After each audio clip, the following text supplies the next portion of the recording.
Actually in the technical group for making a paperless and filmless institution. So thank you so much, sir. And joining him on stage is going to be Mr. Was, who is the Group CIO at One Life Healthcare Singapore. As a Group CIO, he's responsible for driving the digital transformation innovation strategy with close to 2 decades of experience in the space of hospital and healthcare services industry across UK and Asia. He has a deep understanding and appreciation of opportunities in delivering quality, accessible and affordable care to large and complex populations. We also have the privilege of having with us Mr. Vikas Ranjan, who is the business head at Zenzo. Mr. Ranjan, thank you for joining us today. He comes armed with over 20 years of experience in the realm of sales, business development, relationship management. He is a health tech enthusiast and head of sales and BD at Zenzo that is building 5G solutions for better pre-hospitalization care for patients in the hours of medical emergency, and as it sounds, it is very, very purposeful. We also have a short AV for his introduction. Can we play that AV, please?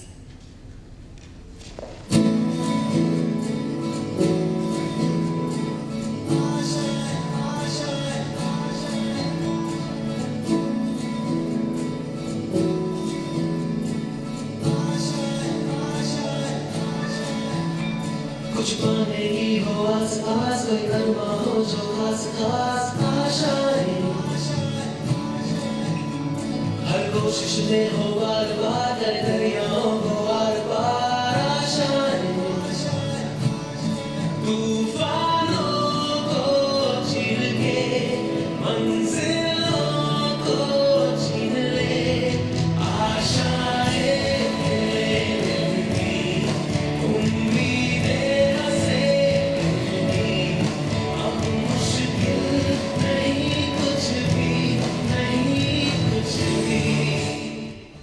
All right, thank you so much sir, for joining us. I think very, very purposeful AV we saw right there.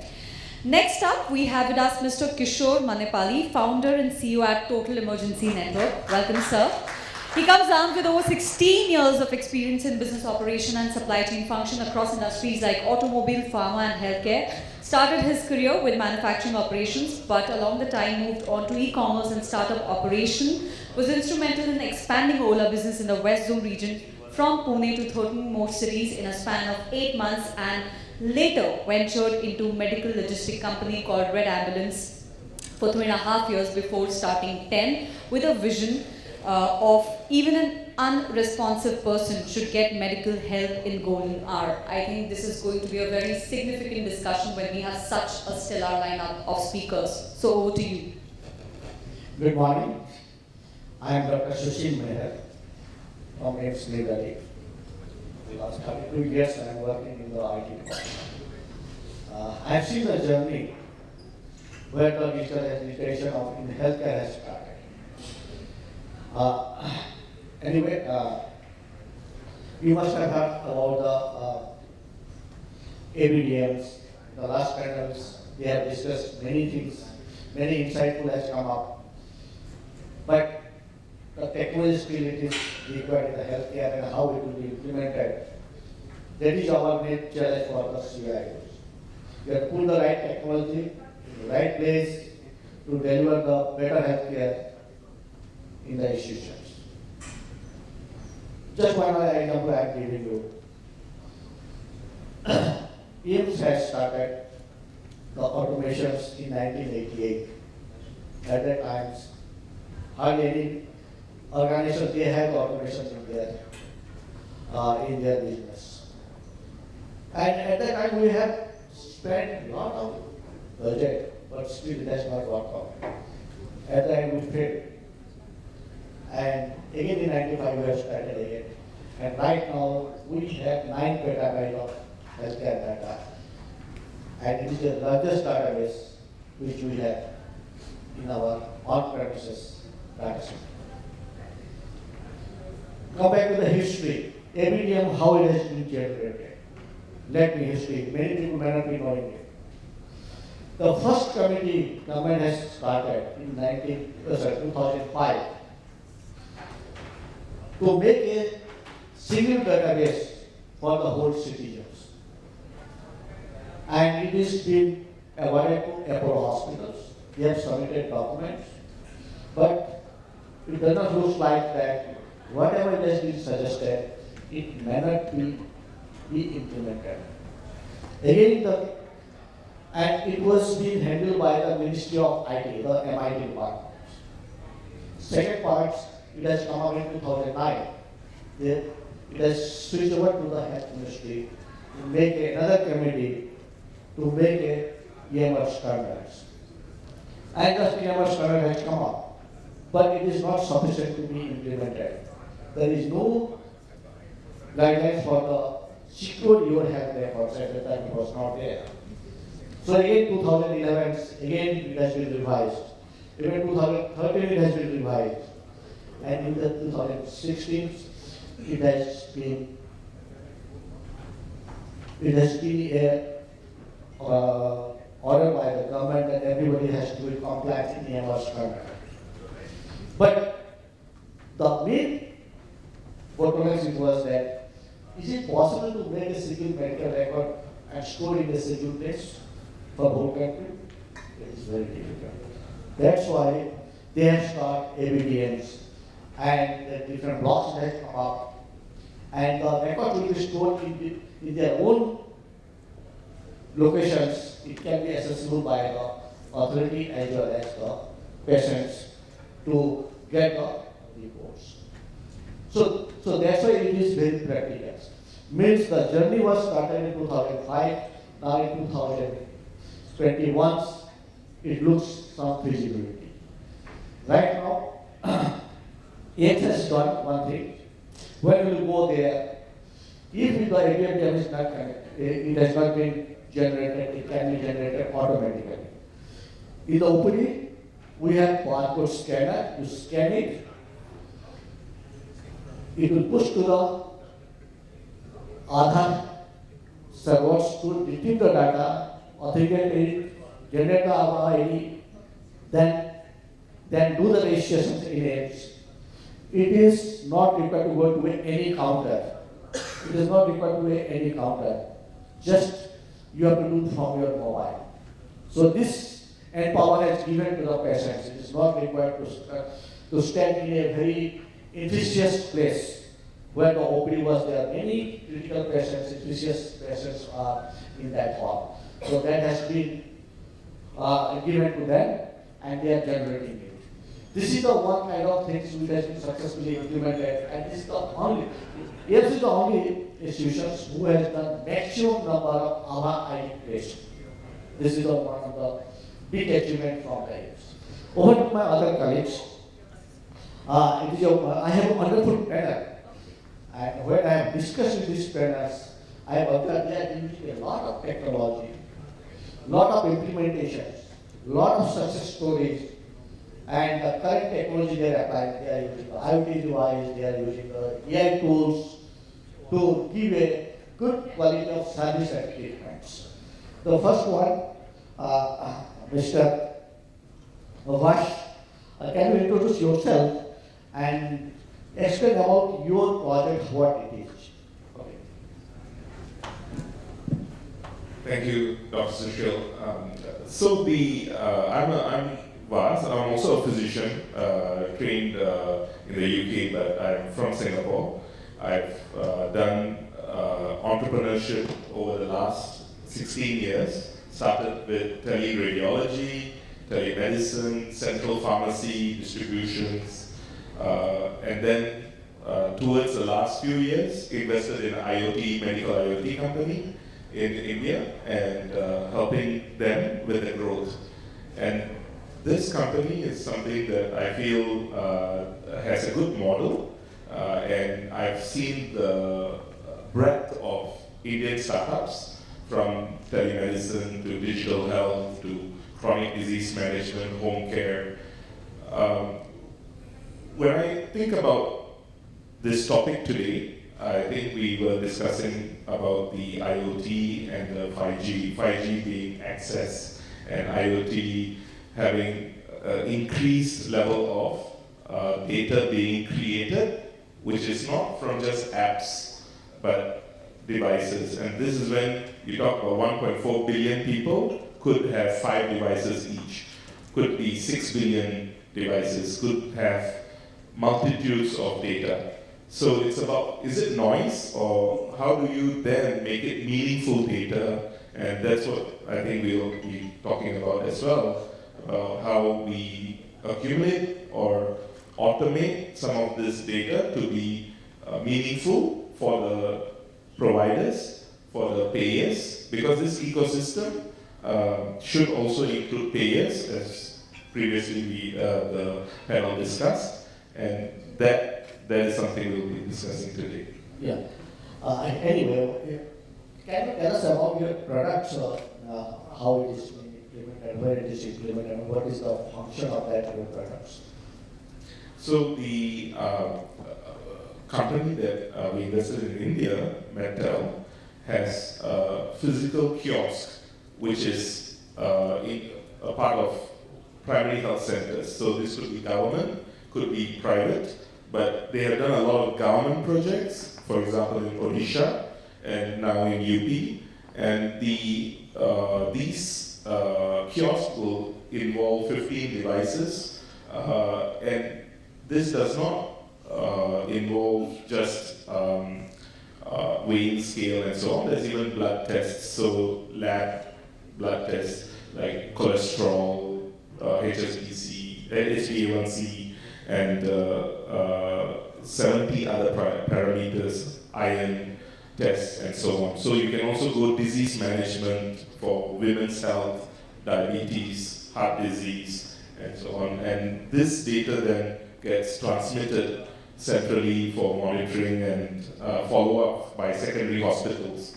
So interoperability is very important locally as well as centrally in the data.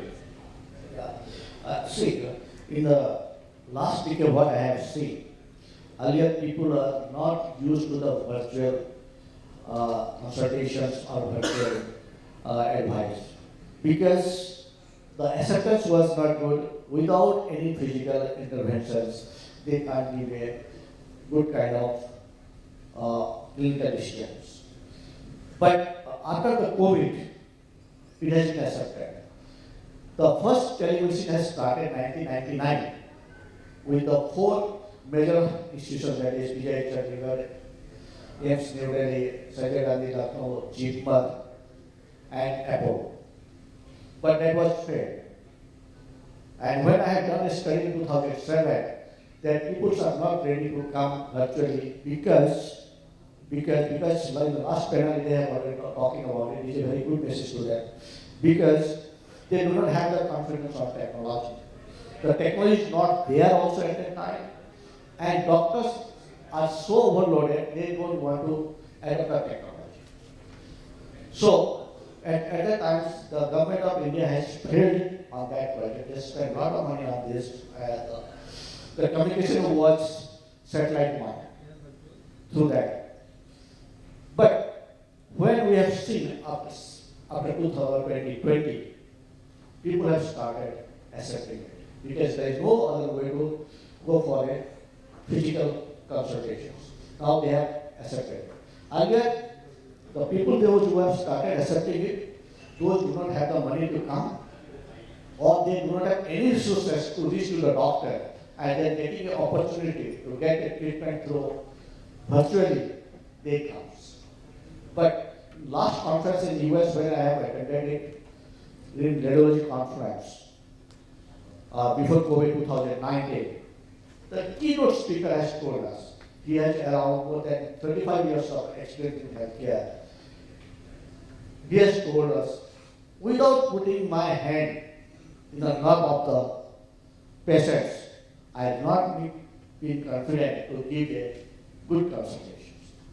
Still, the manual intervention is required. Even manual intervention is not required. Face-to-face, the psychological intervention is required. When a sweet 2 lines will come from the doctor to the patient, 50% of your disease is over. This is my experience I have seen.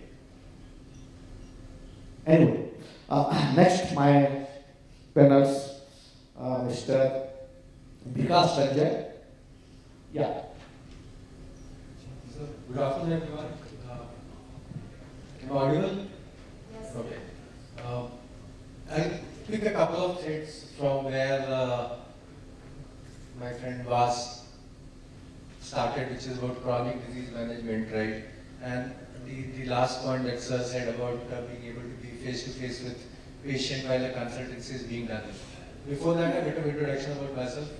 The introduction says I'm a health enthusiast, and I truly believe in that, and that is where I kind of stress upon myself. I'm very enthusiastic about healthcare delivery, and it started from a point when I lost my wife to a chronic disease, and that is where I thought probably some sort of things could be done, where some sort of predictive, preventive tools could be built on aggregation of health data. And the first startup I started with was something called Metupalle, which was into being able to create personalized health dashboards, right? You have a car dashboard which enables you to understand the health of a car, deteriorating or otherwise. So this is something which I did for 5 years, which got acquired by a larger company. The whole idea was a lot of that has been discussed around here so far, that if you have aggregated longitudinal patient data available, you can do a lot of stuff, not just for the healthcare delivery to the patient themselves, but also as a benefit being created to all 5 P's of the healthcare system, starting with the healthcare providers, patients themselves. Players, a great deal actually. A lot of insurance companies can benefit if there's an aggregated data available from various geographies, various demographies, various epidemiologies available across. And finally, which is about pharma companies. So every P of a healthcare system, whether it is pharma, whether it is payer, whether it is the patient themselves, whether it is the provider, and whether it is the policy maker, all of that can be created in a parametrical structure where the health data aggregation can benefit from. And now it has been enabled a great deal by the advent of IoT devices and 5G technology available with us. So I represent a company which is kind of trying to revolutionize the pre-hospitalization healthcare business. And a lot of these things are being used over there. If you look at the detailed video, if you can see it later, all the devices, generally we call it 5G ambulances.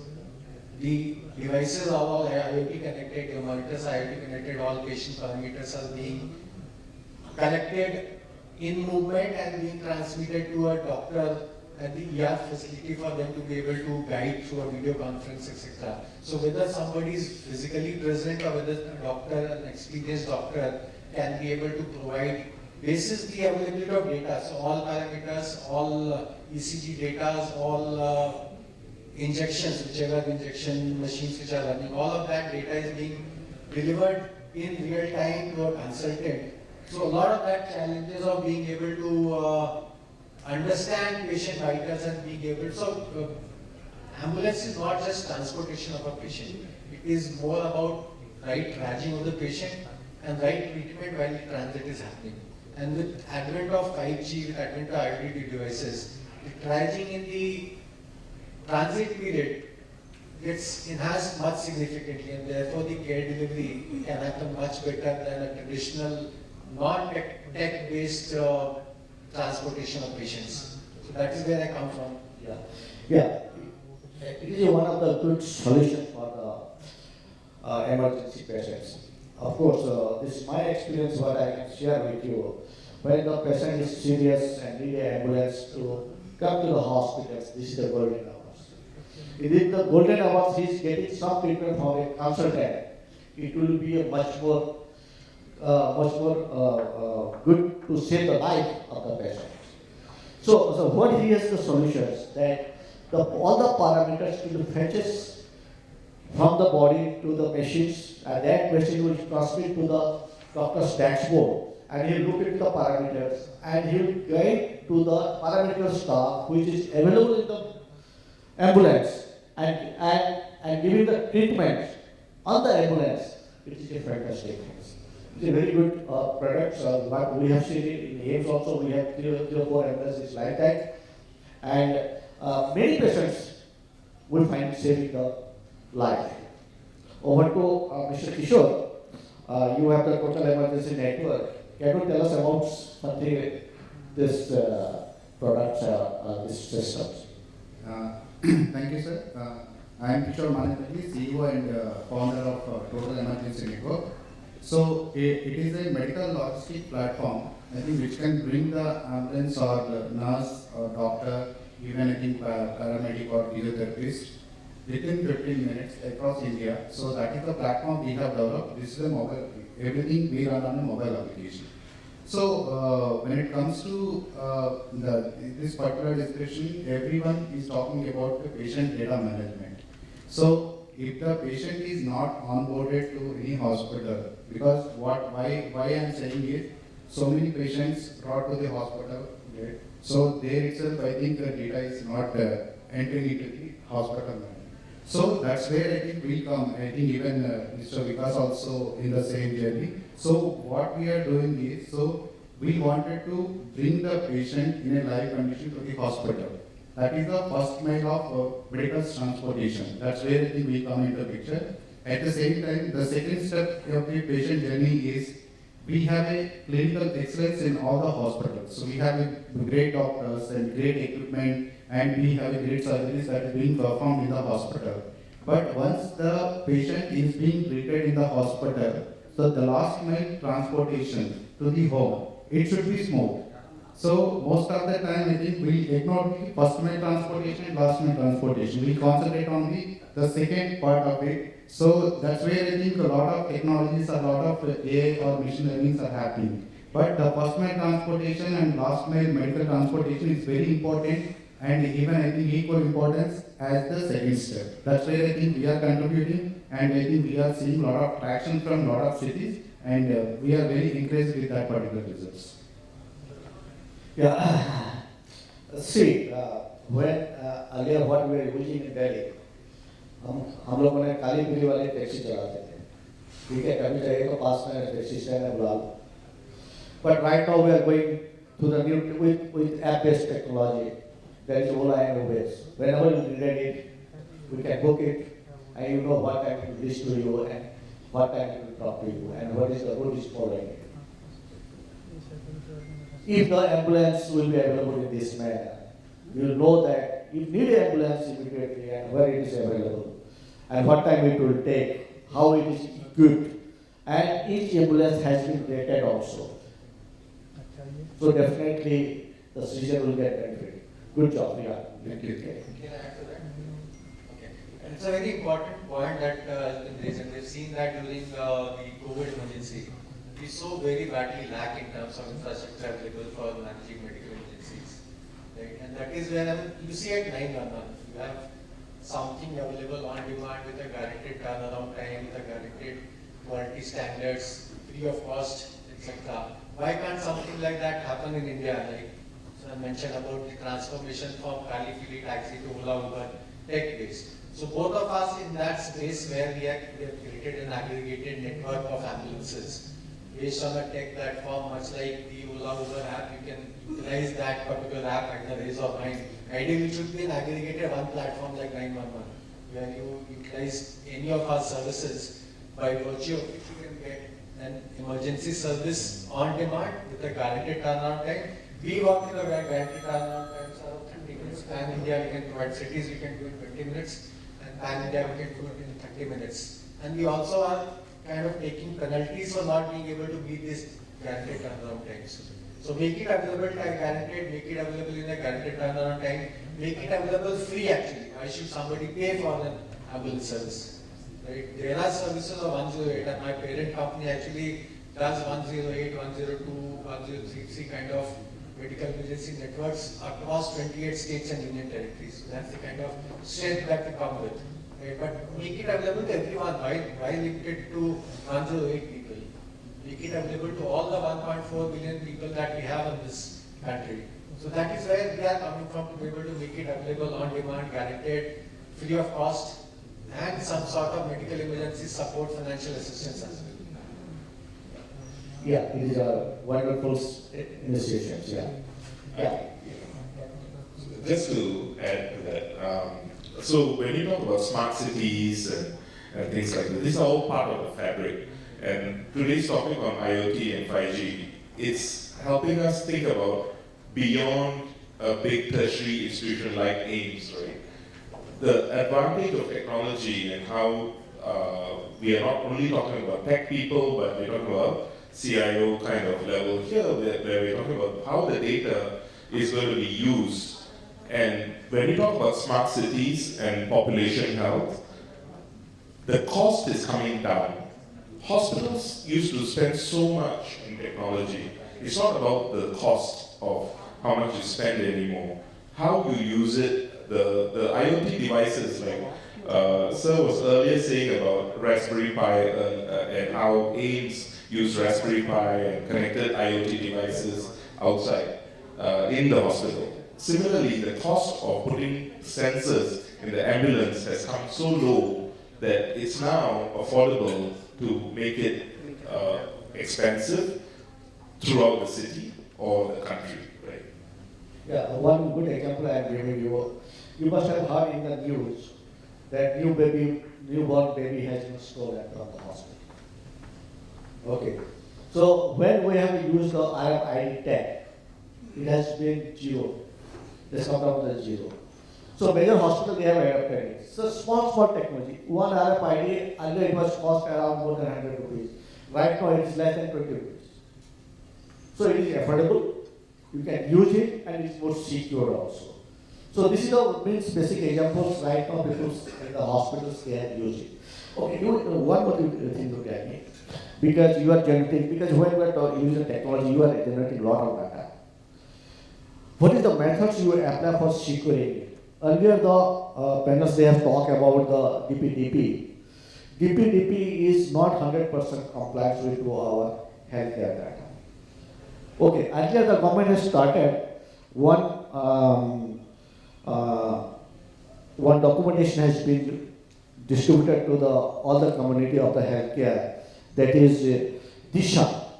This document is the public domain, but that not has been approved yet. Because they are waiting for the DPDP recommendation. Based on the DPDP recommendations, DISHA has to be modified. So right now DPDP has been approved, means DISHA will definitely take the notes on this. But for your cases, without any guidelines to securing, because healthcare data has to be secured, it has kept in confidential manner also, privacy also is also there. So how you do it? Yeah. I'm very timely question because just 3 days ago I was told by one of the lab groups that I know in India that it's a national lab group and they lost 3 million people's data. And the CIO told me, actually, they don't have to report this. And I was quite surprised. And GDPR, PDPA, HIPAA, whatever, there's a reportable offense. Here, it's not offense. Here, it's up to them to report it. And so the laws have to be updated. And the progress has to happen in that direction.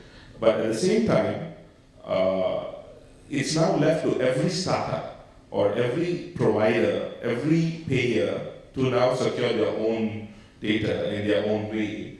And the cost is now something that's going to be significant. And I think centralization, cloud-based, all these things are already available. So it depends on the organization and how they secure this data. But everyone has to do it. So I would hope that they look at the best affordable, but something that is unique for that organization for now until the government comes up with a better way of standardizing this, and the rules will be something that they can all follow. But I would say follow the standards. The cloud, AWS, Azure, Google, all have HIPAA compliance and a few other systems. So maybe for now, follow those that are already there from overseas, but like it will become more localized and frugal. I hope I can see that India's own frugal way of managing data securely in healthcare coming up soon. In healthcare, privacy, confidentiality and data security is much more required. Recently, you must have heard in the news that major hospitals in the US has been breached and their data has been stolen. And you must be knowing also in AIIMS we have suffered about a year back. Anyway, but right now DPDP has asking any breaches has done, then 250 crores should be fined to the government.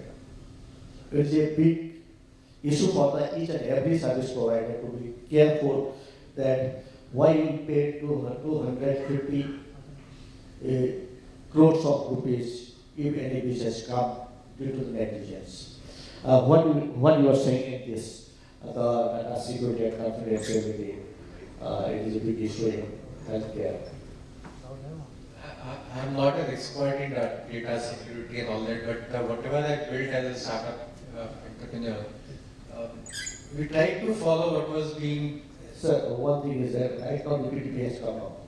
You have to comply that.